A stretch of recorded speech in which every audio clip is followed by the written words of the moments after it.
nabanje kurindira kugira ngo numve ko mera neza ho gato kugira ngo mbashe kwicara kuko ntabwo byaba biri kunkunira kwicara ariko ndabona biri kugenda nubwo kuba ndi kubasha kuvuga gutya nabyo navuga ko ari amashimwe. Yaravuze ngo umva mbahanurire ikiri kwa muri ADPR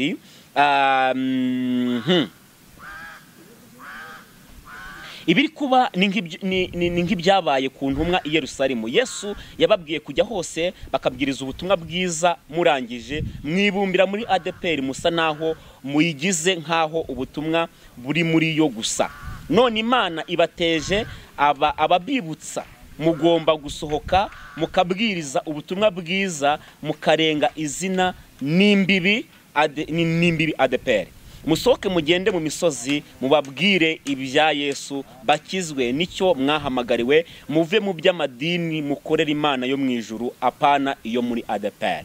Ubu ni ubutumwa umuntu yanditse, uyu wabwanditse yitwa uwa Maria Philomene. Impamvu umusomyi izina rye no kubera ko ari comment yateye ku kiganiro, ariko abanyandikiye inbox amazina yabo ari prive, ntabwo ndibuze kuyavugira ahangaha.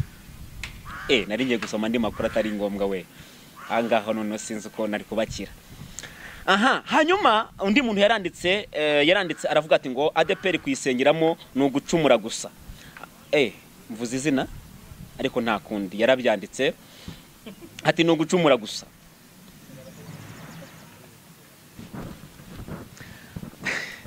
Muze kwihangana ndi kuvuga cyane donc bitewe nuko mu bitugo mu hagati ukuntu ntameze neza, ukuntu nyine umva ntago byoroshye ariko biraza koroha kuko navuga ngo byanze bikunze niba Satani ngabyeho ikintu gitero kimeze gutya nanjye ngombe mvuge sindare ntavuze. Hanyuma nkubaze ngo kuki genda aratsinzwe icyo ngukundiye uri umuntu mugabo urugendo rwiza kandi urugendo ruhire cyane. Niba uri mu gitondo reka nkwifuriza umunsi mwiza, niba uri mugoroba uze kugira ijoro ryiza. Birashoboka ko waba utameze neza, ibihe bikaba bitakoroheye, reka nkubwire ko ahari umuntu bwarara ijoro rikarararira ariko bwacya mu gitondo impundu zikavuga. Njyewe nitwa Vitani Ntihinyurwa, iyi ni Impemburo TV, ndi kumwe na Rwanda Gospel Show. Nibo turi kumwe, nyarukiraho ukore subscribe, ukore like, ukore comment, share n'ibindi byinshi cyane. Hanyuma ibintu bigende neza cyane. Ku bakunzi b'ijambo ry'Imana, ndumva nifuza kuganira namwe uyu munsi ku ijambo ry'Imana. Ndashaka ko tuganira ku ijambo ry'Imana ku bantu munkurikiye muri kundeba aka kanya kugira ngo nicara aha. Ni ibintu byangoye, cyane kugira ngo mbe nicaye tugiye kuganira. Narwanya urugamba rukomeye ariko Imana yabishimye iranabikora kugira ngo tuganire, tugire umwanya wo kuganira ku ijambo ry'Imana. Uyu munsi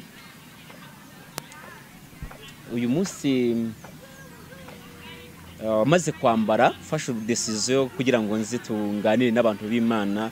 Nari maze gusoma Bibiliya, maze gutegura ijambo ry'Imana ndibuze kubwiriza, turi buze kuganiraho. Ariko Imana ifite imbaraga, ifite n'amaboko.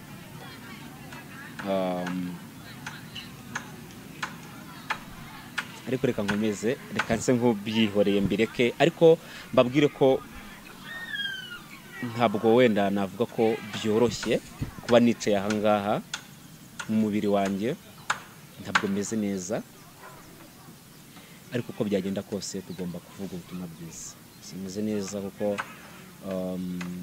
cyamfashe ndi gusohoka mu nzu maze kwitegura ngo nze dutambutse ijambo ry'Imana.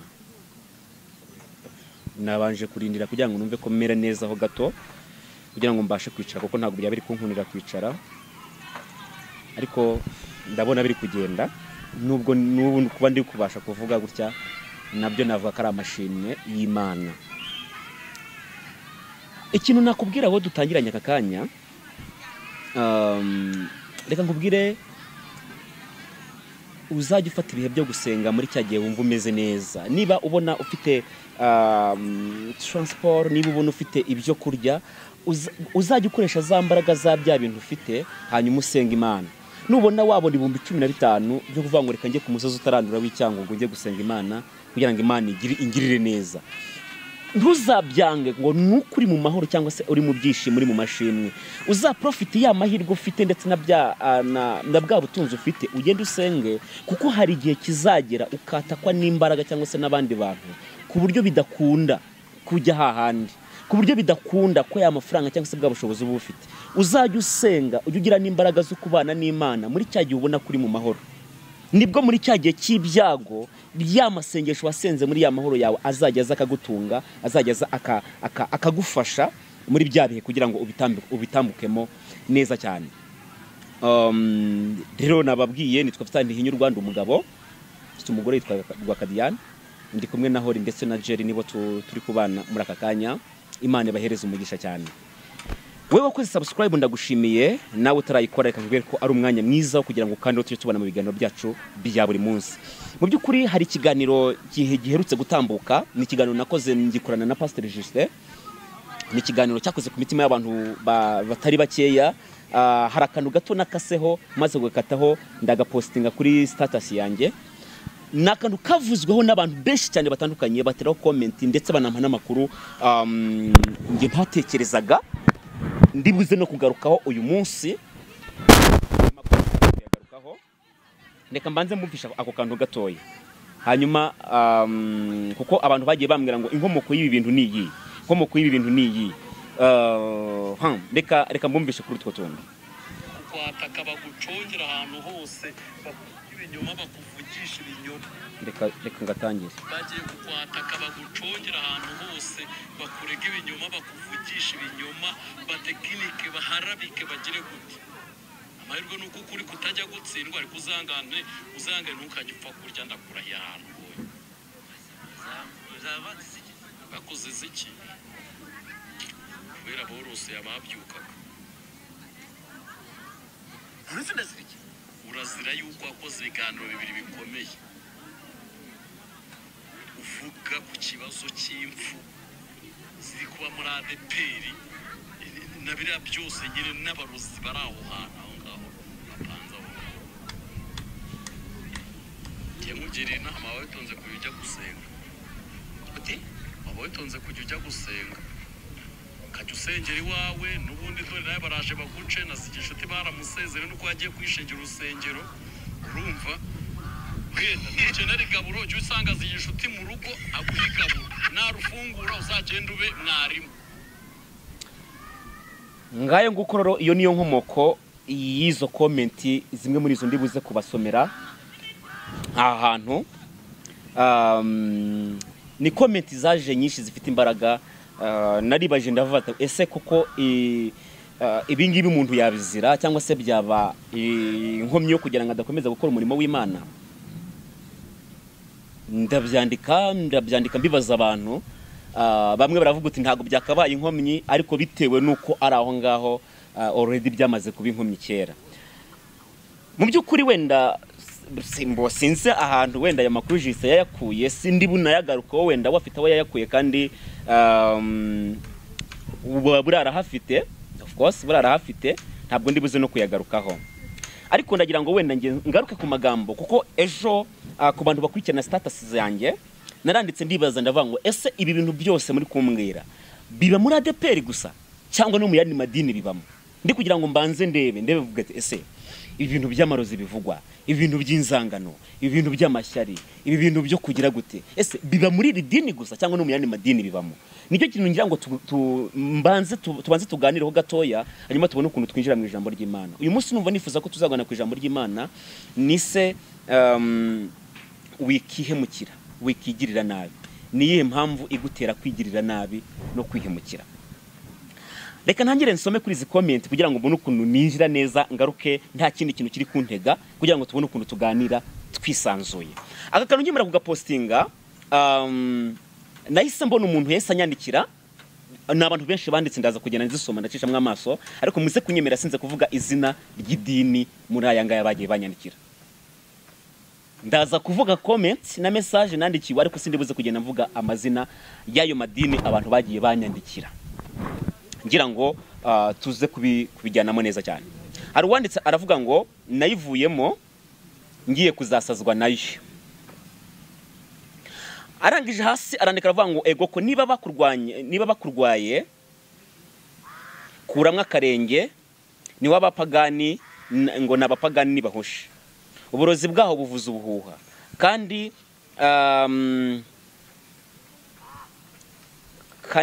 kandi barihanura burya nta makuru ufite sa abantu niba bagufite nusubirayo aheza ni mu ijuru vita bye rwose. Iyo ni comment ya mbere ariko nejo narindi iyo nagiye guterana amateraniro yabera ariko mutaza kubihuza nuko nababwiye meze ntaho bihuriye mutaza kubihuza nuko nababwiye meze ntaho bihuriye nejo nari nagiye guterana. Hanyuma undi yaranditse sindibuze kuvuga amazina yabo yaranditse aravuga ngo udafite icyo azira nta nicyo abatwaye Satani.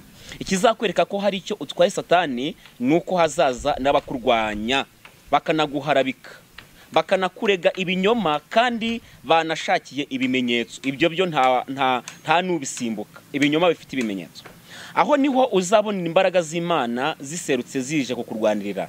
Naho ibyo kuvuga ngo uzaba uzira iki ufite icyo atwaye Satani nta buri cyo azira papa.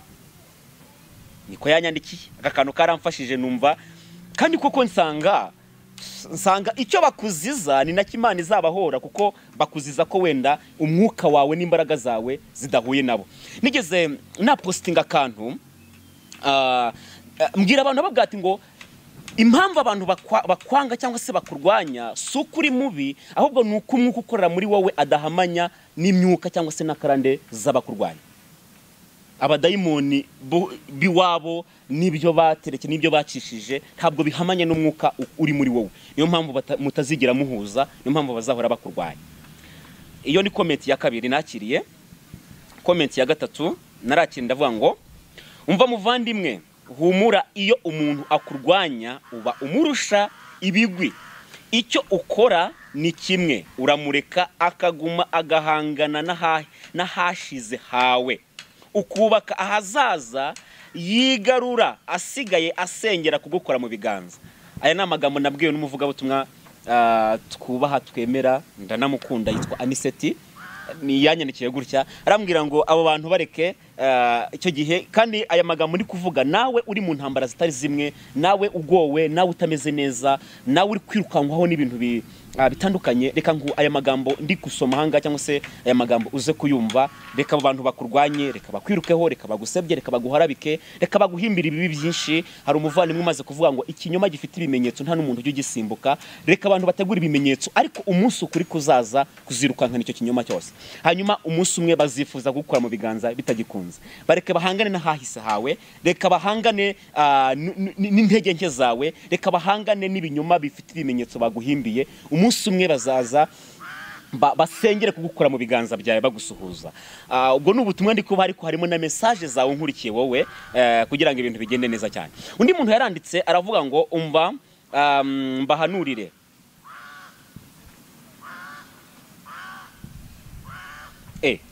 iyi ni comment yabaye mu kiganiro nakoranye n'uwitwa Pastor Shimiye. Ni comment yaje ariko nayo nayifatiye muri izi message ariko nayo reka nyisome. Yaravuze ngo umva mbahanurire ikiri kwa muri ADPR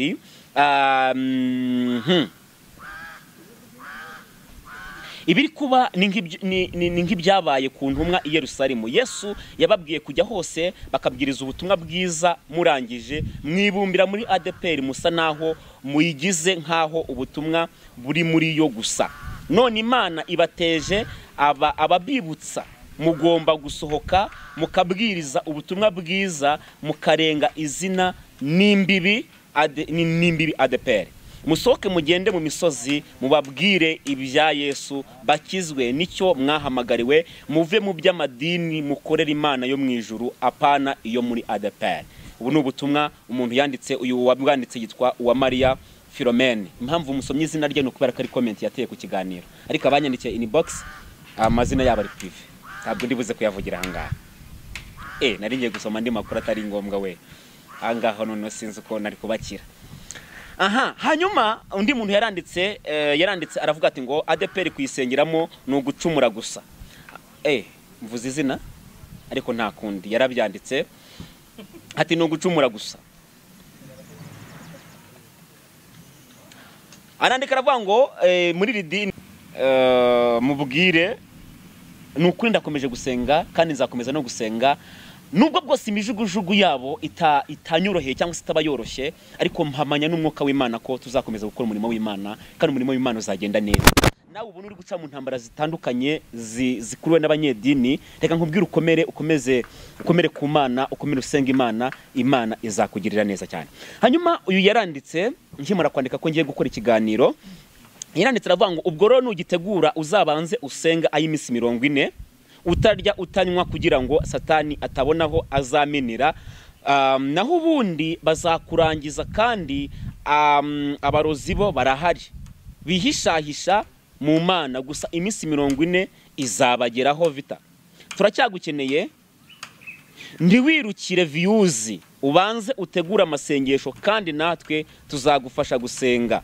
Nuyatangira naho byarakaze mu matorero, abatavuga ni benshi. Yakoresheje ijambo ryiza aravuga ngo abatavuga byarakomeye mu matorero, abatavuga ni benshi. Mwoka byaramwe ko numva bikaze.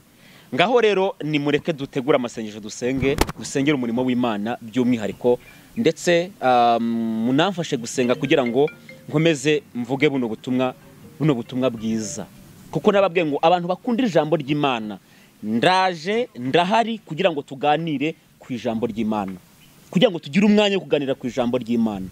Ubwashize nababwiye ngo nta dini ngira kugira ngo mbajyanemo, ngiye naje kubabwira ukuri kabone niyo mwanyanga, ariko ukuri kuratina ntabwo guhera. Ukuri n'imbuto itajibora kabone nubwo yabibana nibiboze. Abantu bajya bavuga ngo ikirayi kiboze ngo gikure mu bindi kugira ngo kitaboze ibindi. Ukuri kwabana n'ikinyoma imyaka n'imyaka, ikinyoma kikigaraganya ndetse kikanabyimba. Ukuri ntabwo kujya kuborera mu kinyoma, ntibishoboka.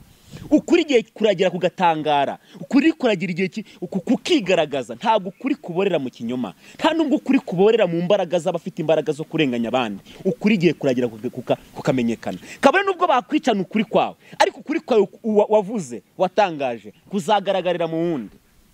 Ntabwo gupfa ari igihombo cy'ukuri, ushobora no gupfuziza ukuri, ariko ukuri kuzagira igihe kuzagaragara.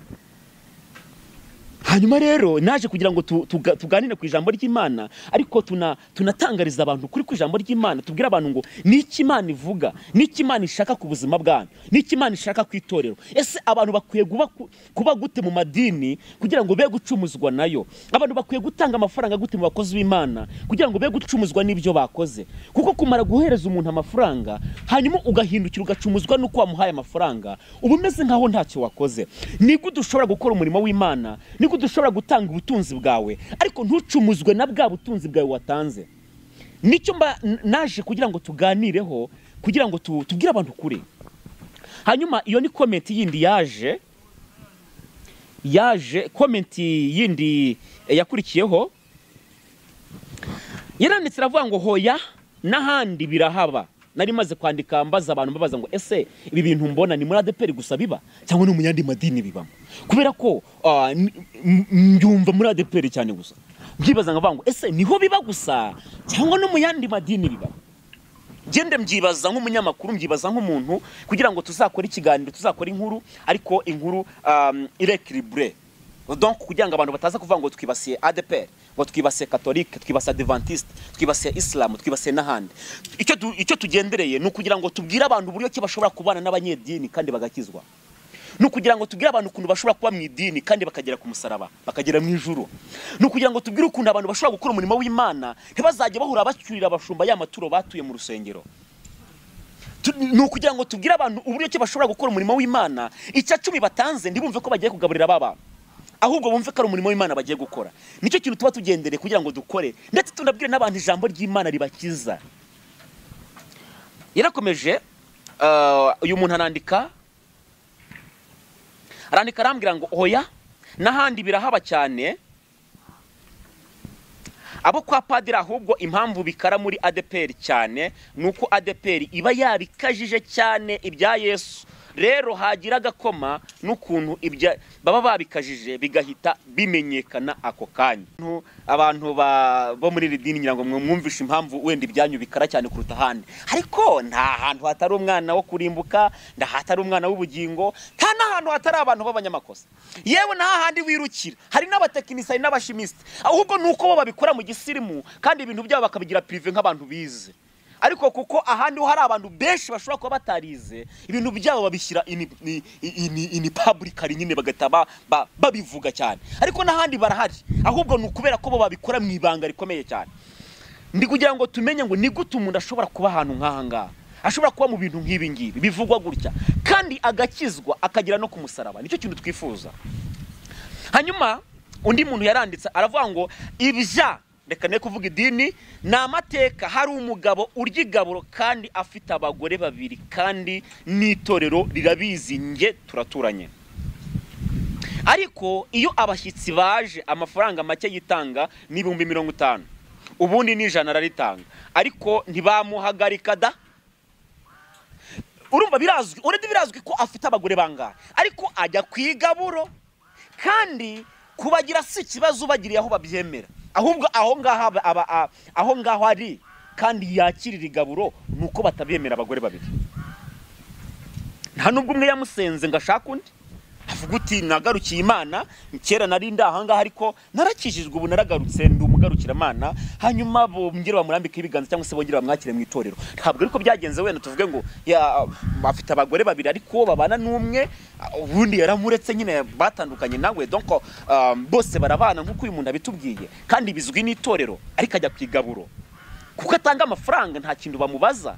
Hari wigeze kutubwira ngo ufite amafaranga gutya niyo wasambana bizwi, niyo waroga bizwi, niyo wakora ibindi bibi bizwi, nta kintu itorero rigutwara, idini rigutwara, kandi mutaza kubyitiranya n'iringire. Hari n'irindi dini baherutse kumbwira ko navuze kuri izina kubera ko abantu benshi wenda mukunda umushumba waryo, bavuga ngo iyo ufite amafaranga ntago bashobora kukuyoberwa, byanze bikunze barakumenya. Rero ndayango mbabwire ko ifaranga ahantu hose hakubise haroroha. Icyambu kagira amafaranga bakakubera amafaranga ufite, ariko muri wowe utunze Imana, utunze Kristo. Ikibabaje ni ukubera ko iyo umuntu bamaze kumuhimbaza bakamuhimbariza ikindi kintu kitari Imana, igihe kiragera n'Imana akayitakaza kumva ko icyubahiro afite agikura mu byo atunze cyangwa se mu byo abantu bamwubahira. Nuko abo bantu barabagusha. Umuntu kubera amafaranga akakuzamura, akaguhereza imyanya n'ibyubahiro runaka, igihe kiragira akakwibagiza kaho ugeze ari Imana yahakugejeje. Yamara kubikwibagiza ugatangira kwihimbaza no kwizamura, icyo gihe uzamenye kuri gusubira inyuma uba warangiye. Mwize kwihangana, ndi kuvuga cyane donc bitewe nuko mu bitugo mu hagati ukuntu ntameze neza, ukuntu nyine umva ntago byoroshye, ariko biraza koroha kuko navuga ngo byanze bikunze niba Satani Yangabyeho ikintu igitero kimeze gutya, nanjye ngombe mvuge sindare ntavuze. Hanyuma nkubaze ngo kuki wihemukira, kuki wigirira nabi? Niryo jambo nshaka ko tuganira, kuki wigirira nabi? Kandi ntabwo ndibuze gutinda, ndaza kuvuga umwanya muto cyane hanyuma mbite nisoreza. Kwiyemera ngo ngiyana naho ngaho baguharaye amavuta yabazayahararukwa bakwaga. Igico nakubwira ugaturiza ahantu hamwe ukasanga Imana ikaguhindura mushya, Imana ikakurindira aho ngaho. Ubuse nubwo bwose babinkubise ariko simpari, nejo nzaba mpari, nejo bundi nzaba mpari. Namwe munkurikiye, hari ibyababayeho, hari ababaroze, hari ababateza, hari ababagambaniye, hari ababashinje ibibi byinshi, hari ababashinje ibyaha bikomeye biri n'inyuma y'itorero, biri inyuma y'idini mubarizwamo, ariko uyu munsi muracyavuga ubutumwa bwiza. Rero ntabwo mukwiye kugira ubwoba ngo aba bantu ngo bari kundwanya ngo ugiye guhindura idini, naho ugiye naho hari ibibazo. Ikiza nababwira gukizwa ahubwo mugasenga Imana. Uyu muntu nawe yaranditse aravuga ngo, araseka cyane avuga ngo natwe iwacu nuko bimeze pe. Aravuga ngo ese ko numva amatorero amerewe nabi kweri. Aravuga ngo shange ibyo kujya mu rusengero njyayo ari uko nabuze uko ngira pe. Amashyari, amarozi, amagambo. Sha Yesu abaye atinze benshi bazagwa. Murumva ikibazo dufite? Benshi bazagwa. Nta kindi rero twifuza, impamvu y'ibi biganiro niyo kugira ngo nabo benshi bashobora kugwa tubaramire. Tubaramize aya magambo tubabwira ngo naho mugiye kugwira naho hari ibibi. ahubwo gumaho ngaho wizereye, gumaho ngaho. Keretse Imana niba guhamagariye umurimo w'Imana ahandi, aho sava ndabyumva. Ariko niba ugiye guhindura idini ngo nukubera ko ngo batari kukwemera, ngo nukubera ko ngo harimo abarozi bakuroga, kandi ibibazo biri personnel, mwe kubyitirira idini ryose muri rusange. Niba umuntu yakuroza yakurwanije, birashoboka ko yakurwanya. Ndaza kubabwira ijambo ry'ukuntu uwaraguriraga cyangwa se uwungukiraga bashebuja bamujyanye mu batambyi, bamujyanye mu batware, bamaze kuhamujyana bituma Paul bajyana Paul ku batware n'abatambyi, birangira bamushyize mu nzu y'imbohe. Katinga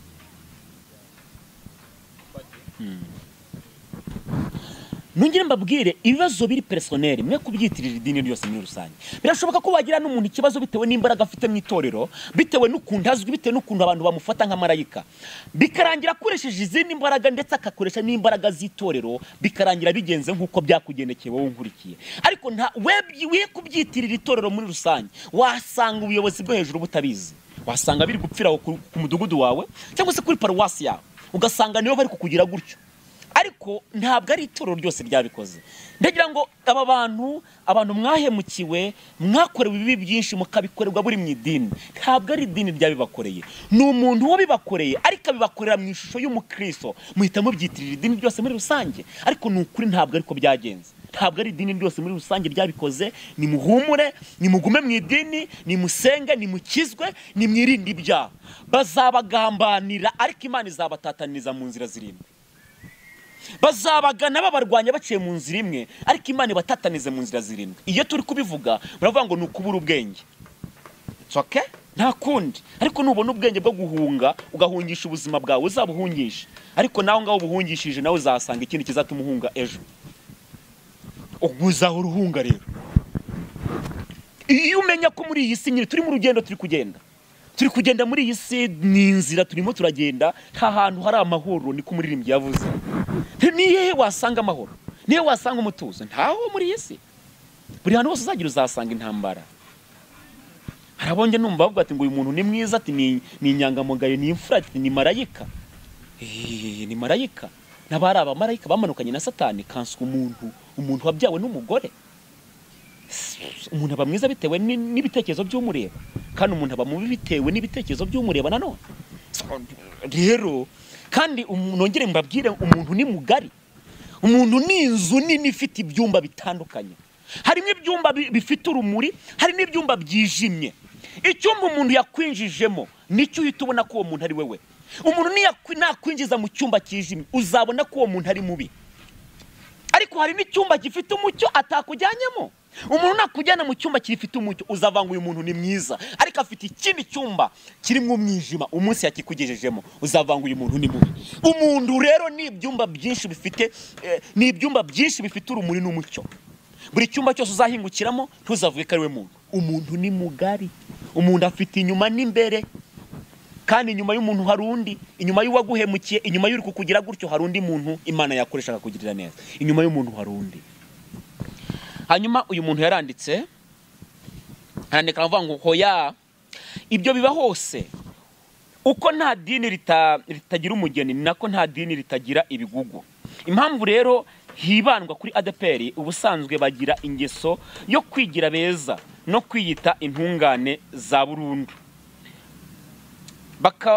Bakubona usutse bati ni indaya, uw'ipantaro we ubwe aba ari icyaha. Rero bo bashaka kwigaragaza nk'abantu bakijijwe by'intangarugero, kandi iyo babitse ibyo babitse imbere mu mitima yabo nibyo bibi. Bishatse kuvuga iki rero?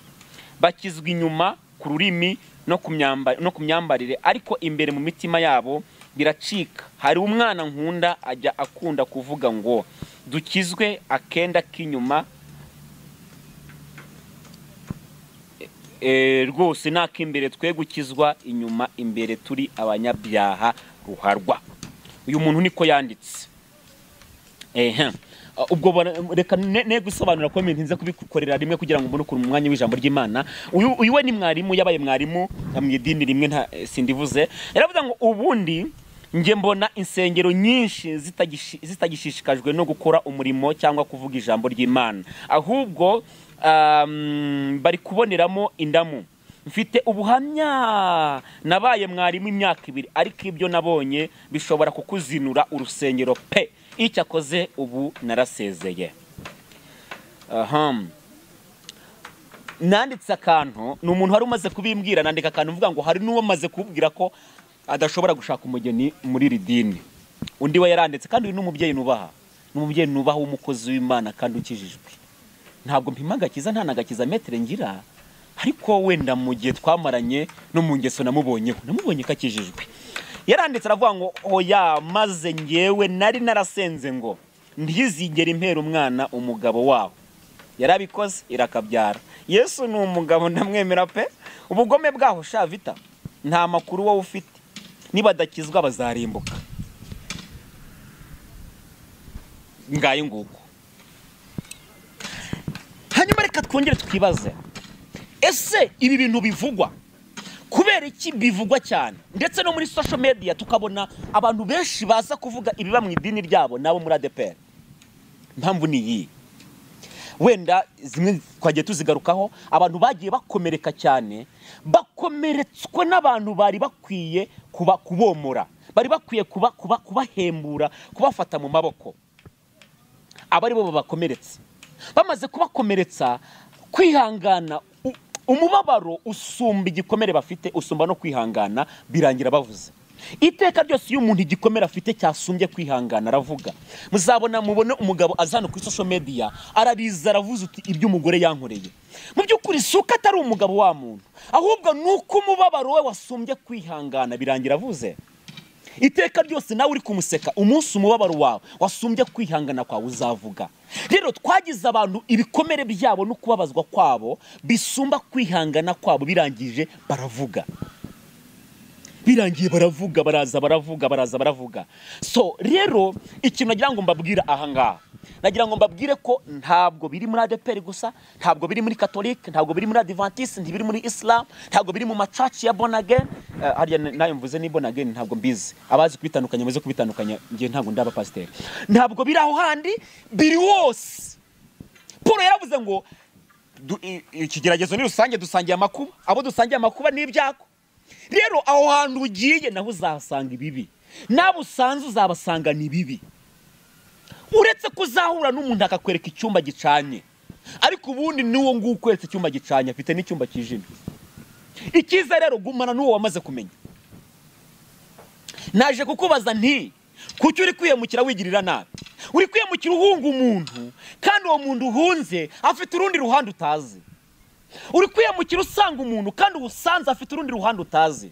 Uri kwiyemukira uva mu itorero ryawe ujya mu rindi, kandi iryo ngiryo ugiyemo nawe uzasangamo abantu babi nk'abo wasize aho handi.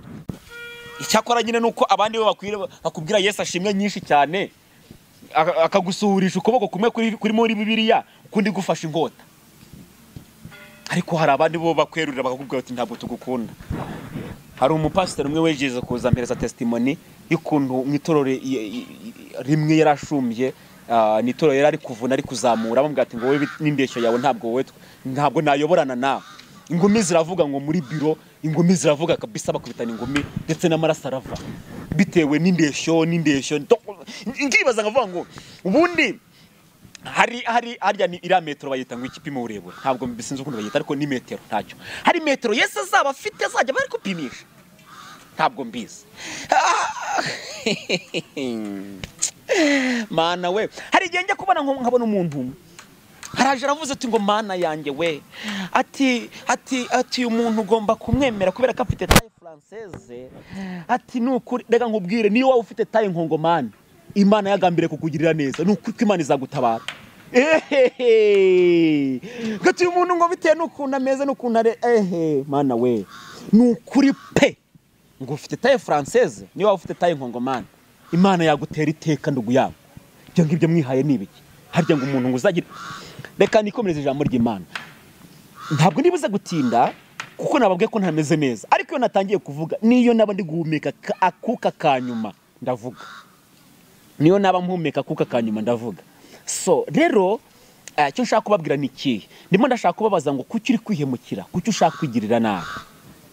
Reka dusome ijambo ry'Imana dusanga mu byakozwe n'intumwa ibice 16 n'umurongo wa 28. Haravuze ngo nuko agiye kwiyahura Paulo avuga ijwi rirenga ati wikwigirira nabi twese turi hano. Ntabwo ati wikwigirira nabi twese turi hano. Ndashaka kuza kuvuga amagambo atatu muri iri jambo ry'Imana dusomye, kandi Imana itugirire neza. Wowe ufashe umwanya wawe kugira ngo tuganire ku ijambo ry'Imana, Imana iguhe umugisha, kandi nawe uri buze kumva rino jambo ry'Imana rigufashije urisangiza abandi kugira ngo barusheho kugenda bakizwa. Kandi nongere mbabwire impamvu ndi kugira ngo mwikuremo ibitekerezo byo kwishyira mu idini runaka. Nta dini ridafite umugeni, nta n'idini ridafite abanyamabi n'abanyamabara, ahubwo icyo ukwiye gukora wowe kirizwa huri cyakora uhindure kubera umugabo cyangwa se kubera umugore sava, ariko guhindura ngo abantu baguhemukiye n'ahandi ugiye bazaguhemukira. Ako ngako nakantu gatambutse. Hanyuma ndashaka kuganira ku ijambo rivuga ngo kuki uri kwigirira nabi. Paulo arangije abwira uyu musirikare yaragiye kwica bitewe nuko asanze inzugi zose zifunguye. Ibyagenze ute? Paulo amaze kumenya amakuru, amaze kugira inzozi, amaze kurota, arangije ahita aragenda. Hajya nihe yari yarose ari kujya badi. Muraza gusoma icyo gice cyo hejuru cyose, muraza kugisoma. Ariko yagize inzozi, arota bari kumuhamagara ngo ngwino. Arangije ahita afata umwanzuro, ahita aragenda.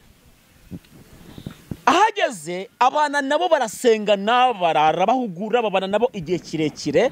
Umunsi umwe we na Sira bafata urugendo bari kuvuga ubutumwa bwiza, bari kugenda. Haza kugira umukonikoni, niba ari umukonikoni niba ari ikisimbizi, ariko yari ari mu imbaraga z'abazimu, yatererejwe n'abashebuja bari kugira ngo bamwungukire. Kuko ngira ngo murabizi ko hari igihe umuntu ashobora kugushyiramo imbaraga runaka kugira ngo ujye urebera y'abantu. Abangaba barabapfumuriraga agakubita inzuzi, akavuga ati we mbonye bimeze gutya, akungukira abashebuja. Uyu nawe arebye bano bagabo abona ko ari abagabo bari mu Imana, abona ko ari abagabo bari mu impano z'Imana, abona ko ari abagabo bafite agakiza k'Imana. Arangije arabavuga, aravuga ngo aba bantu bari mu mwuka w'Imana ndetse n'abakozi b'Imana mubakurikire. Paulo amaze kubona ko uyu mugabo abarembeje, uyu muntu abarembeje, arangije amwirukanamo dayimoni. Arangije arayitegeka aravuga ngo musohoke mugende. Dayimoni imaze kumusohokamo ntabwo yari agifite ubushobozi bwo kungukira abashebuja. Bashebuja barababaye bitewe nuko inyungu zabo zirarangiye kandi zirangijwe na Paulo, bitewe nuko amwirukanyemo dayimoni. Nta kindi kintu bakoze, bahise bamufata bamujyana mu batambyi, bamujyana mu banyetorero, bamujyana mu banyedini. Barangije bamucira urubanza rwo kujya kumufunga, ndetse baranamukubita. Iteka ryose uzahombya abantu mu byo bakora, ntago bazakwihanganira, nibinashoboka bazaguta mu nzu y'imbohe, ndetse bishobora no kurenga bakanakwicisha, bitewe nuko inyungu zabo babonaga wazibahombeje, kandi wazibahombeje mu izina rya Yesu. Ntago bitaye izina uri kuvugamo. Kabone nubwo nabo bantu nabo bavuga mu izina rya Yesu, nabo bantu baba bakijijwe, ariko nubahombya, ukabahombya uvuga ibyo bakorera mu nsengero zabo, ukabahombya uvuga ko bazana imbago cyangwa se n'ibindi bazakukora mu nsengero zabo. Nibahomba wowe bazaguhombya kugira ngo bahombe, wowe bazahomba wowe utagihari. Ariko reka ngubwire inkuru nziza cyane, ndagira ngo nze kukubwira inkuru nziza. Kabone nubwo bakugambanira ndetse bakanagambira no kukwica cyangwa se no kugufungisha, bitewe nuko ibyo bakorera mu nsengero zabo wamaze kubyereka abantu, wamaze guhishurira abantu ukuri, abantu bamaze kumenya ukuri kw'ibyo bakora, abantu ntago bakiri mu buyobe bw'ibyo bari gukora. Kabone nubwo bakugambanira kubw'iyo mpamvu, ndetse bakagambirira kukwicisha, bagambira no gukorera ibibi byinshi, ariko Imana izakugirira neza, Imana izabana nawe aho hantu bakujyanye. Paulo amaze kumwirukanamo dayimoni, ntabwo yaracyungukiye bashebuja, bahise bajya kumurega ndetse baranamushinja, barangije bamujugunya mu nzu y'imbohe. Ijambo nshaka kuvuga ni irihe rero? Ni amagambo atatu. Ijambo rya mbere ni iri ngiri: hanyuma uyu musirikare aragenda abajugunya mu nzu yo hagati. Kujugunywa hagati bivuze kubura imbaraga, gutabwa hagati, gushungerwa. Ndibuka umunsi umwe bazana umugore bamuzanira Yesu kugira ngo bagerageze Yesu barebe icyo Yesu abivugaho bitewe n'amategeko, bitewe n'ukuntu bavuga ngo yica amategeko. Baramuzanye bamuta hagati, baramushungira, bamwereka Yesu, bavuga kugira ngo bumve icyo Yesu ari buze kuvuga. Bavuga ngo uyu muntu twamufasha asambana kandi amategeko atwemera ko tumutera amabuye agapfa. Yesu arangije arareba abona nta kindi kintu yashoboza bano bantu bitewe n'uko amategeko barayazi. Hari abantu bakurega ibinyoma kandi bafite ikimenyetso. Hari n'abantu bakuvuga ukuri kwabo bafitiye ikimenyetso, ariko Imana yakureba ikakubonamo ukuri kw'ibyo uzakora hanyuma, ikakubonamo ukuri ku mutima wawe. Kuko hari abantu bagusanga ahantu bagahita bavuga ko ibintu byaburiye aho ngaho wowe wabibujije bitewe n'uko bakubonyaho. Ntabwo bizakorohera kubihakana. Baravuga ati ngo uyu muntu twamufasha asambana, ariko ntabwo bazanye n'umusambane we, bazanye uwo mugore wenyine. Hanyuma baramuzana bamuta hagati. Yesu ni umuhanga, ndamwemera, ni umunyabwenge uyu mugabo badi. Nukuri nibyo mugambirira mu mutima Yesu arabizi. Nuko bakugize Yesu arabizi. Kandi Yesu abifitemo inyungu. Mu gihombo cyawe Yesu afite inyungu, mu gihombo cyawe. Mu byishimo byawe Yesu afitemo inyungu. Hanyuma Yesu atangira kwandika hasi mu bari bamushungereye. Yaravuze ngo utarakoze icyaha namutera amabuye. Nukuri hari abantu bafite umutima umeze nk'ibuye. Hari abantu bafite umutima w'ubunyamaswa babaye mwitorera imyaka myinshi, ariko ntacyo bibatwaye kuroga, ntacyo bibatwaye kugambana, ntacyo bibatwaye kwica, ntacyo bibatwaye kugira nabi, ntacyo bibatwaye kugusenyera, ntacyo bibatwaye kuguca inyuma, ntacyo bibatwaye guca inyuma umudiyakoni cyangwa se umupasiteri, ntacyo bibatwaye. Hari abantu babaye ibigugu, hari abantu bafite umutima umeze nk'ibuye. Barangije Yesu amaze kuvuga iryo jambo, nta kindi kintu bakoze. Abantu bafite umutima umeze kwa kundi baragiye da. Abafite udusengeri badukuramo, abafite amakote nk'aya ngaya bayakuramo, batwara amabuye gutya. Baza batwaye amabuye bavuga ngo turamutera amabuye kugeza apfuye. Ndetse n'uriya mugabo uvuze kuriya wiyita Yesu, wiyita Mesiya, nawe turamuterana amabuye n'uyu mugore. Ariko reka mbabwire, ni ukuri. Ntuzatungurwe nuko ubonye umunyedini aguhemukiye. No kubwa Yesu byari bihari ubwo Yesu avuga ngo utarakoze icyaha namutera ibuye. Hanyuma abakoze ibyaha akaba ari bo baba bambere bajya kumutenga, akaba ari bo bajya baba bambere bamugirira n'abamugambanira, kubera ko haho kugira ngo asebe wowe wapfa.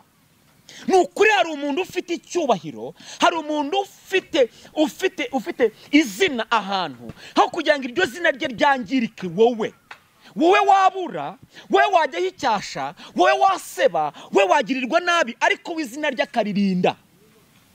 Hari abantu bafite umutima umeze nk'ubunyamaswa kubwo kurinda amazina yabo kugira ngo atajyaho igitutsi. Abantu barinda amazina yabo kuruta uko barinda agakiza. Singitangaza. Kuko kugira ngo bimenyekane ibyo akora mu idini bamuce kandi aribyo bimworoheye gukindagura abo bana bo mu itorero bo muri ayo madini, we yagukuraho gukubita agahembe kamwe, uretse ko se nabaye umunyembaraga kandi na wenda Imana yafashije ikanshyigikira wenda ikamfata, ariko ubundi ugira ngo burane gusohoka muri kiriya gipangu ntabwo byari kunkundira,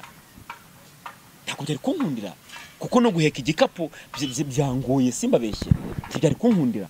Ariko reka ngubwire, Imana izaguhagarara, sifa kwa Mungu.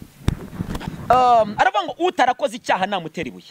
Abantu bafite imitima imeze kwa kundi bajya gutoragura amabuye, abambaye udushati badukuramo kugira ngo bature amabuye yo gutera wa mugore. Hanyuma Yesu uburyo cyari umuhanga, ari umunyabwenge, yarunamye. Nagira ngo uyu munsi Yesu hari icyo yavuze ku buzima bwawe, hari n'icyo yanditse ku buzima bwawe, ariko yongere yandike, yongere yuname. Yesu yongere yandike. Yesu akwiye kugira ibindi bintu yandika ku buzima bwawe kugira ngo hagire ibintu bikuva inyuma, kugira ngo hagire imbaraga zikuva inyuma. Yesu yongere yandike. Yesu arangije arunama, afata urutoki kuko yari kwandika mu ivumbi, arangije arunama ahera ku wagiye mbere yandika ibyaha bye. Niba ari Feresiyana ndeka ati ngo Fere araduhina kwa kundi nyine baduhina, ati Fere aravuga ngo kuri izi tariki waciye umugore wawe nyuma, kuri izi tariki wasambanye, kuri izi tariki wararoze, kuri izi tariki byagenze koreka reka ne kubivuga nigendere. Witwa agenda yandika amazina, reka ne kuvuga amazina kugira ngo abo inshuti zanjye tuziranye zitaza gutekereza ko ari mwe mvuze. Reka ne kuvuga amazina. Ahera ku wagiye mbere yandika ibyaha bye. Uwakoze icyaha uyu munsi nabyo akabyandika, ubwo byagenze gutya, uwo byagenze gutya, uwo byagenze gutya. byose arabyandika. Babandi bari inyuma bashungereye Yesu bajya bazamura ijisho gutya bareba hasi bagasanga izina ry'uwazi kandi wagiye gutora amabuye ibyaha bye biranditse, agahita yirukanka akajya kumubwira akavuga ngo yeguzanya amabuye yo gutera uriya mugore ko murapfana kubera ko ubusambanyi bwawe Yesu yabugaragaje. Wa muntu ntabwo yihanganiye gupfa agahita akubita amabuye hasi akirukanka. Undi nawe akarunguruka akareba izina rya sister we akavuga ngo uzi ko Yesu yananditse umunsi wateye urushinge ukajya gushaka wariteye urushinge. Yesu nakabyandika yamara kubimubwira akavuga ngo nubwo uje kumutera amabuye ariko Yesu nawe ibyaha byawe yabyanditse ko biciye abana mu nda. Ako kanya agahita akubita amabuye hasi nawe akirukanga. Abantu bose birangira bagiye gutya urusorongo, Yesu asigarana na wa mugore wenyine. Abantu nibakureke, abantu baguteruye, abantu bagusebeje, nibagushyire hasi, nukuri nubwo baguhuje na Yesu uri mu bibazo, ariko Yesu ntabwo ari buze kugusiga mu bibazo. Nubwo baguhuje na Yesu mu gahinda no mu karengane kawe, ariko ntabwo Yesu ari buze kubakundira gufata ubuzima bwawe ngo bugende mu karengane kawe. Bose baragenda bagenda urusorongo, Yesu asigarana na wa mugore wenyine. Barasigarana. Kamubwira ngo ntuzongeye gukora icyaha ukundi. Ubone wagiye gutangaza inkuru ajya kuyibwira musaza we. Aravuga ngo hari umuntu twahuye yangiriye ubuntu, yangiriye ibambe, yambabariye. Abantu bari bagiye kunyica, arangije arambabarira. Icyamukazaba inshuti ye. Wasanga wenda yaranamuhaye pasi yo kugira ngo babe inshuti, agambire ko aza wenda azamutereta ko wasanga atarazi ko ari Yesu. Aravuga ngo uzamugira inshuti kugira ngo azamuzane mu rugo birangira musiza amavuta, avuga ngo uyu wasanga ari uza ntabwo wamenye impamvu, ariko byaje no kurangira musiza amavuta. Ntabwo aho ngaho rero nshaka gutinda. Ndi gushaka gutinda gutabwa hagati. Paulo na Sila batabwa hagati mu nzu yo hagati. Hagati ni ahantu habi, ndetse Imana niyo ijya kuvuga ivuga itangira ikavuga n'iherezo, ntabwo ijya ivuga hagati. Hagati ni ahantu hanini kandi habera hanini buri muntu wese uhageze. Kandi buri muntu wese utangiye urugendo ntabwo rutangira azi hagati. Na mukristo umunsi umwe yatangiye urugendo yikorera umutwaro avangungiye kuta ku musaraba, arawikorera ageze hagati mu isagahinda gasaze, abura ukuntu yaryambuka bitewe nuko yabonaga abantu benshi barariguyemo. Yumvijwe ari gusubira inyuma, rimubwira ngo wisubire inyuma kubera ko hagati aho muri iryo sayo harimo utubuye Imana yashingiyemo abagenzi bakanagiraho bakambuka. Imana igushingira utubuye hagati aho muri iyo gereza. Hagati aho utawe bitewe nuko bagukoreye uruziga. Hari abantu bagukorera akanama bakaguta hagati, bakagutuma inshuti bagushyiraho maneko izahehe n'izahehe, ugatabwa hagati. Hagati aho ngaho Imana ikwiyerekeremo. Hagati aho ngaho Imana ibane nawe. Hagati aho ngaho Imana igushingire mu tubuye. Hagati muri ubwo bukene Imana igushingira utubuye muri ubwo bukene. Hagati muri ako gahinda Imana igushingira mu tubuye. Hagati muri ubwo bushomeri Imana igushingira mu tubuye tw'akazi. Hagati muri urwo rugo Imana igushingira mu tubuye. Nari mvuze hagati. Paulo na Sila batabwa hagati. Bamaze gutabwa hagati, bamaze kugeramo nta kindi bari bukore. Baribukiranije. Haravuga ngo harya wowe utarazi naha wakoraga iki? Ati ngewe navugaga Imana, kandi hari n'igihe najyaga mpimbaza Imana, Imana ikabana nanjye. Undi ati nanjye guhimbaza Imana urega buranda byumva cyane. Barangije ngo baririmbira Imana barasenga, ngo haba igishyitsi cyinshi, ndetse n'izindi mbohe zirabyumva zumva ko hari abantu bari guhimbaza Imana. Ndagira ngo ugire ku rwego uhimbaza Imana no mu bibazo, ku buryo n'izindi mbohe zibashywe n'ibibazo zumva guhimbaza Imana kwawe. Ndagira ngo uhimbaze Imana mu byishimo byawe, ku buryo n'abanyamibabaro bumva guhimbaza Imana kwawe bagashima Imana. Ndagira ngo uhimbaze Imana mu gahinda kawe, muri hagati hawe urimo uhimbaza Imana. Amashimwe azamuke mu mutima wawe, ku buryo n'ababandi batawe, n'ababandi barozwe, n'ababandi bari mu gahinda, n'abandi bari muri gereza zitandukanye, nabo bumva guhimbaza Imana kwawe, hanyuma bashimira Imana. Barangije baririmbira Imana barasenga, haba igishyitsi cyinshi, n'izindi mbohe zirabyumva nazo zihimbaza Imana. Ikintu cyaje kuba gitangaje ngo iminyururu ya bose iraduhuka. Ukeneye kugera ku rwego uhimbaza Imana, ugirana ubusabane n'Imana, iminyururu ya bose ikaduhuka. Ukeneye kugera ku rwego ubana n'Imana, ugirana ubusabane n'Imana, iminyururu y'abana bawe ikaduhuka. Ukeneye ku rwego ubana n'Imana ugasenga Imana, iminyururu y'umugabo wawe ikaduhuka. Kuba ugishinja umugabo wawe ibibi, kuba ugishinja umugore wawe ibibi, kuba ugishinja abana bawe ibibi bakora, nuko utaragera kuri standard yo gusenga Imana ngo n'iminyururu y'abawe idohoke. Bahimbaza Imana n'iminyururu ya bose iradohoka. ukeneye kugera ku rwego uhimbaza Imana ndetse n'iminyururu ya bose ikadohoka. Paul na Sila bahimbaza Imana, iminyururu ya bose iradohoka. Ari umunsi umwe nageze navuga ijambo mbwira abantu narivuze hano, ndavuga ngo Imana iguheka iguhekana n'abawe ndetse n'ibyawe. Hanyuma umuntu umwe arazantira amabuye aravuga ati ngo ibyo bintu muri kuvuga ntabwo ari byo. Ati none se byagenda gute Imana niba igukijije? Ariko ikintu nababwira navuga ngo iyo umwami ageze ahantu, iyo umuyobozi perezida ageze ahantu, bakora hari ibintu bitatu biba. Kimwe kibaho, ikindi kikaba kuri abo bahari, ndetse n'isura yaho irahinduka. Rero Imana yagusuye, Imana yakugendereye, Imana yabanye nawe, Imana yagendeye kukugirira neza, n'abana bawe barya kuri uwo mugisha, n'umugabo wawe cyangwa se umugore wawe nawe arya kuri uwo mugisha, kuko ntabwo uzazana umuceri ngo urye wenyine, ntabwo bishoboka.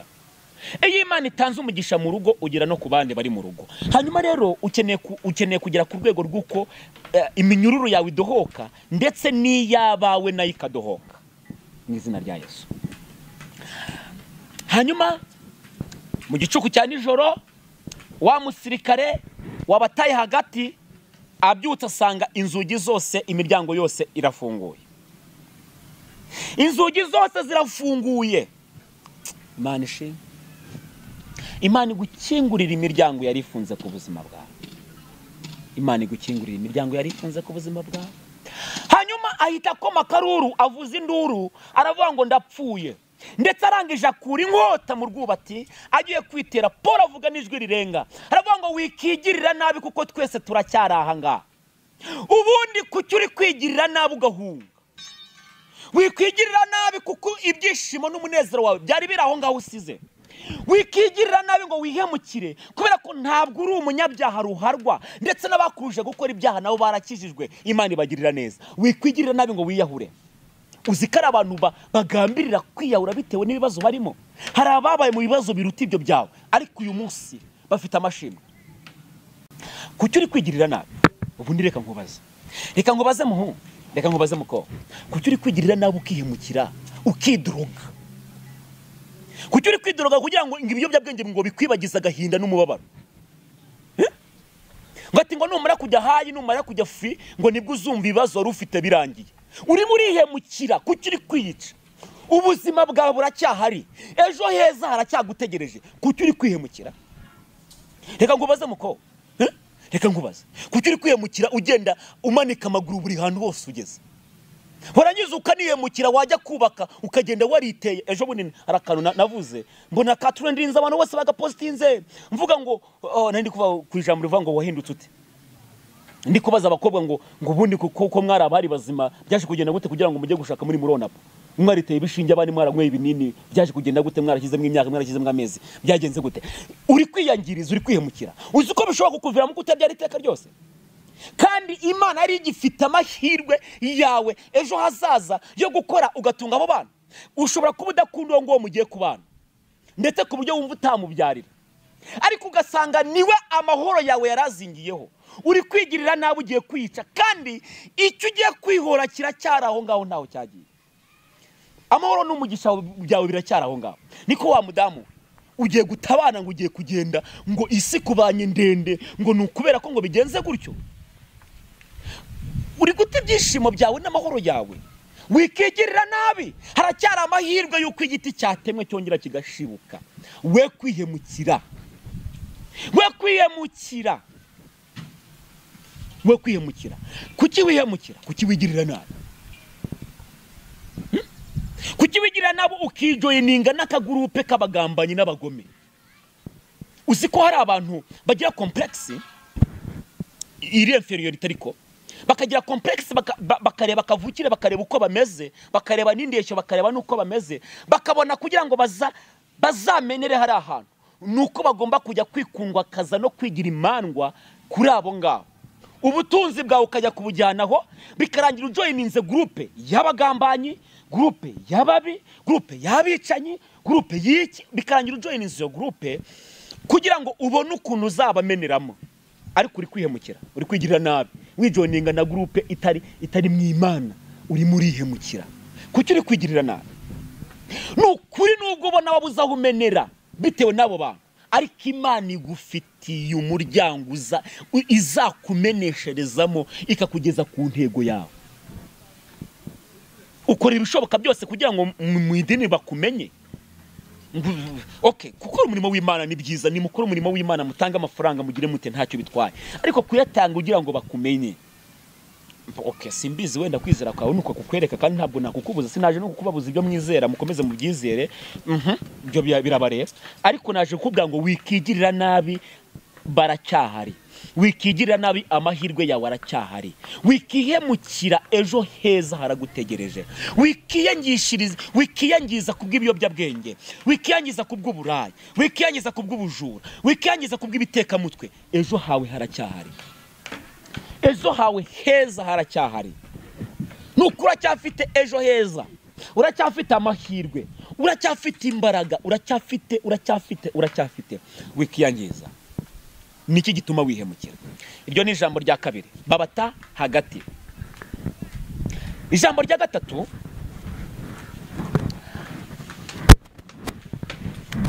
Paul ahita abwiriza uwo musirikare, amaze kumubwiriza ndetse nabiwe nabo barakira,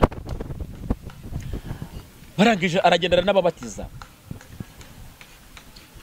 Bukeye bwaho babatambye b'abanyamategeko batuma kuri wa musirikare, baramubwira ati genda ubwire Paul nuriya, ubabwire ati bitaye, ubarekure bagende. Paul naramukunze cyane, reka nkubwize ukuri we, Paul naramukunze. Hanyuma wa musirikare bamaze kubimubwira, abibwira Paul, aramubwira ati barambwiye, banyohereje ubutumwa bambwira ngo nimwitahire. Paul avuga ngo ntabwo dushobora gusohoka hano hantu, avuga ngo nguko badukubise bakadukurubanira muri gereza, abantu bose bareba. Nimubabwire be kubikora mu ibanga, nibaze batwikuriremo. Hari abantu baguhemukiye kandi bagira ngo ibyo bagukoreye birangire mu ibanga, ariko nukuri Imana izabatamaza bibere ku mugaragaro izuba riva.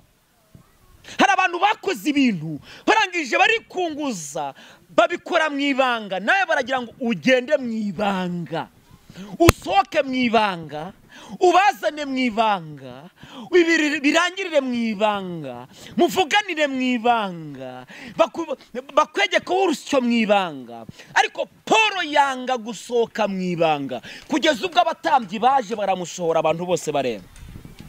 Baravuga ngo aba bantu barenganaga, hari ibintu byabaye, abantu bari kukwingingira ngo ukore mu ibanga, we kwemera gupfira mu ibanga. Ubwasi nababwiye ati ngo abanyedini nibakwataka, ukamenya ko bakwataka, uzavuza induru,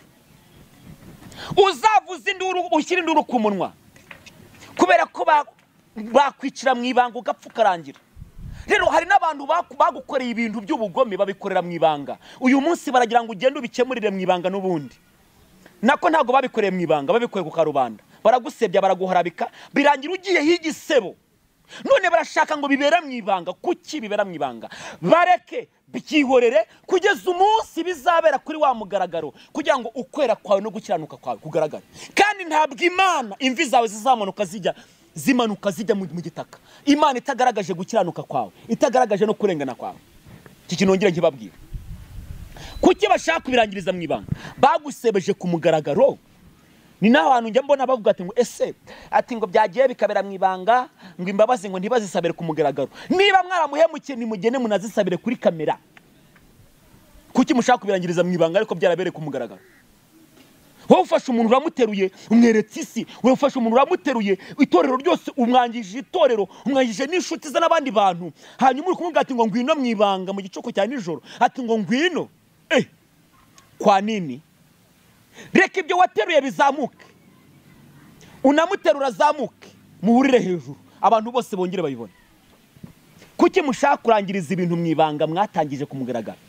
Paul avuga ngo ntabwo dushobora gusohoka, ntabwo tubemerera gusohoka, nguko badukurubanya, abantu bose babona batwita abanyabyaha. Niba nazi badukure muri gereza, niba nazi batwisohoreremo, abantu bose babibone ko tutari abanyabyaha, bose babibone. Ndimo ndakubaza ngo kuki uri kwihemukira, kuki uri kwigirira nabi? Ni naho ngansoreje reka, kuki uri kwigirira nabi, kuki uri kujya mu byaha ngo ibyango nibyo biri bizugufasha. Uzi ko ari abantu bafite taki, ajya ni taki, nanjye ndi gukoresha imvugo zo ku muhanda y'ubusambanyi, akumva ngo kuko uyu muntu yamuhemukiye, kuko ashonje iminsi mikeya, kuko ngo yashakanye ushobora gushakana n'umuntu arya ngo n'abagabo ngo rukundo ngo bifungisha nabyo bibaho. Ushobora gushakana n'umuntu wahaza ubusambanyi ukabona ntacyo bimubwiye mu rugo, warangiza ukajya ukigirira nabi, ukajya kubishaka ahandi. Uri kwiyemukira, uri kwiyangiriza, nubwo bwose bigoye ariko uri kwiyemukira. Ni ukuri kwiyemukira. Ushobora gushakana n'umuntu wafunze ntagire icyo akumarira, ntibikunde, ukabona ntacyo bimubwiye, ni ibiti bibisi, ukajya kubishaka hanze. Uri murihemukira. Kuki uri kwigirira nabi kandi amahirwe yawe y'ibyishimo akiri imbere. Imana igufitiye ibyishimo n'umunezero wawe, nubwo ubona bigoye kureka ibyo bintu kandi wari ukibikeneye. Ushobora kuba ushaka urubyaro ariko uwo mubana akaba yarifunze ku buryo atazabyara, kandi ukabona ukwiye kujya kurushaka ahandi. Uri murihemukira. Ni ukuri pe, nubwo ugiye hanze. Yego nimba ivuga ibi ngibi muranyita umusazi, ndetse muvuga ngo nuko we bitari byakubaho. Ariko ngo bikubayeho ngo wamenye impamvu ngo tujya hanze gushaka abandi bagore, cyangwa tujya hanze gushaka abandi bagabo, cyangwa tujya gushaka abana hanze. Ibi ngibi ni imivuga ngo wowe nuko bitarakubaho. Yes, agasozi utaragiraho biroroshye kukavuga, ariko agasozi utaragiraho ariko ereka ibi mbabwira, ndimo ndabibwirizwa n'umwuka w'Imana. Murimo murihemukira kujya gushaka ibyo bindi hanze. Imana iracyabafitiye amahirwe, kandi ayo mahirwe ari muri uwo nguwo ubona ko yananiranye, ari muri uwo ubona ko ntacyo bimubwiye ibyo ngibyo byo mu buriri, ari muri uwo ubona ko ntacyo bimubwiye kubera ko yararufunze kandi ntabwo warufungura. Nujya kurufungura muzamara kubikora, ajya kunywa ibinini ahubuze, ajya bavuga ngo nungu gukora swap, ngo aswapinge. Numara ntacyo wakora, icyo wakora cyose. Ariko inkuru nziza ngubwira ni ukubera ko Imana ikubikiye ibyishimo muri uwo muntu ubona ko yananiranye, muri uwo muntu ubona ko adashobotse, muri uwo muntu ubona ko atakwifuza. Imana niyo handi ikubikiye ibyishimo. Wikigirira nabi ujya mu nda, wikigirira nabi ujya mu nzoga. Hari abantu babona ko ibyishimo byabo n'umunezero bitewe nuko bataha ntibabone umunezero wabo, bitewe nuko ashobora kubana n'umuntu utamubaza ngo ese akazi kagenze ute, ese byagenze bite, ati ngo ni karibu mu rugo. Kuko adashobora kubana n'umuntu umubwira gutyo ukwezi, amezi abiri, umwaka ugashira, iryo jambo aryumva, akajya kurishaka mu bandi bantu, akajya kurishaka mu nzoga, kavuga ngo ninywa inzoga zizanyibagiza ibi, nzataha nasinze ku buryo ntari buze gukenera ya magambo. Ukidoroga ukanywa inzoga. Ni ukuri pe, tugiye mu isi y'umubiri, nanjye nakumva kubera ko ufite agahinda ukwiye kwiyibagiza. Nawe ukeneye umwana wajya kumushaka hanze, nawe ukeneye ibyishimo wajya kubishaka hanze, wajya kubigura, washaka umuntu uzajya uza kugufasha mu rugo bitewe nuko bimeze gutyo umugabo atakwitayeho kuko yabihaze. Ariko ni ahantu undi nicaye ndimo ndakubwira ngo uri kwiyemukira, kuko urimo ibyishimo bya biracyahari, umunezero uracyahari. Ntabwo ibyishimo n'umunezero bya biri mu nzoga uri kwiyahuza, ibyishimo bya biri muri uwo nguwo. Wowe senga Imana, ubane n'Imana, wakwiyemukira ngo wiyice. Imana iracyagufitiye amahirwe, Imana iracyagufitiye amahirwe n'ibyishimo. Nahangaha nsoreje mbabaza ngo kuki uri kwiyemukira, kuki ushaka kwigirira nabi. Uri gushaka gufata akaruswa k'ibihumbi 500 ngo wice umuntu, uri gushaka gufata akaruswa k'ibihumbi 100 ngahe kugira ngo urenganye umuntu umukure mu kazi winjiza mundi. Uri murihemukira, uri kwiyemukira ukora ibyo bintu, kandi Imana ari kubikiye ibintu byiza muri ako kazi. Ugiye kwiyemukira ukave mu nabi. Twagiye tubona abantu bitarangiye neza bitewe n'amaruswa, bariyemukira. Kuki wiyemukira urya ruswa? Kuki wiyemukira uzitanga? Ese kuki wiyemukira ujya kugura imbaraga z'abapfumu? Ni ibyo ngibyo ntabwo biramba. Iyo bitaguhitanye bita nabawe. Kuki mwihemukira? Kuki muri gushaka kwigirira nabi? Naje kubabaza ngo kuki mwigirira nabi, kuki mushaka kwihemukira? Ubuse uyu muntu wakoze ibi none ubu ndi kwinyeganyeza nkumva biri kujyamo imbere, ntabwo nari ariko nubwo hari kimwe agashoke, ariko se wihemukiye kubera ko gutega umutega ikiguruka kiwureba no gukorera ubusa, kuko kiba cyawubonye ntago cyawugwamo. Wihemukiye, mwihemukiye, ndetse nabandi mukora gutyo mwihemukiye. Nimo ndabwira umwanzi aha ngandi kugana n'abantu bakurikirana Impemburo TV ndetse n'abakurikira Rwanda Gospel niwe turi kuganira nawe ubwira umwanzi wawe, kandi umwanzi ni Satani, ni isi n'umubiri. Umubwira uti wahemutse, kuvuga ngo umwana wanjye yagiye kunywa inzoga, wowe senga Imana, unaririmbira Imana, uhimbaza Imana. Kandi guhimbaza Imana mu bibazo buri bimwe bifungura imiryango, bikanafungura n'amapingu aboshye wowe ndetse n'abawe. Niba ubona umwana waboshywe n'ubusambanyi ndetse n'ubusinzi, cyangwa se akabona aboshywe n'ubutinganyi, wowe senga Imana, uhimbaza Imana mu mutima, uhimbaza Imana mu bibazo, bizafungura iminyururu y'inzoga, bizafungura iminyururu y'ubusambanyi, bizafungura iminyururu y'ubutinganyi, hanyuma umuntu wawe yongera abe muzima, abohoke. Yesu amubohore mu izina rya Yesu. Kuki ushaka kwigirira nabi kandi hakiri amahirwe? Haracyari amahirwe. Wikiyemukira nubwo watawe, nubwo umeze gutyo, nubwo ubabaye, ariko Imana iracyagufitiye amahirwe, iracyagufitiye ibyishimo, iracyagufitiye amahoro, iracyagufitiye umunezero. Imana iracyagufitiye byinshi, kandi biri mu biganza by'Imana ni byiza gusa, uretse ko nyine habamo n'ibibida. Ariko ibyo bibi Imana ikunyuzamo ibigendeye kukugeza ku byiza kugira ngo uzabitindeho. Imana ni kunyuza mu bikomeye, suko idafite ibyiza imbere yawe, ahubwo nuko bya bikomeye bizagukomeza muri bya byiza Imana ikujyanyemo.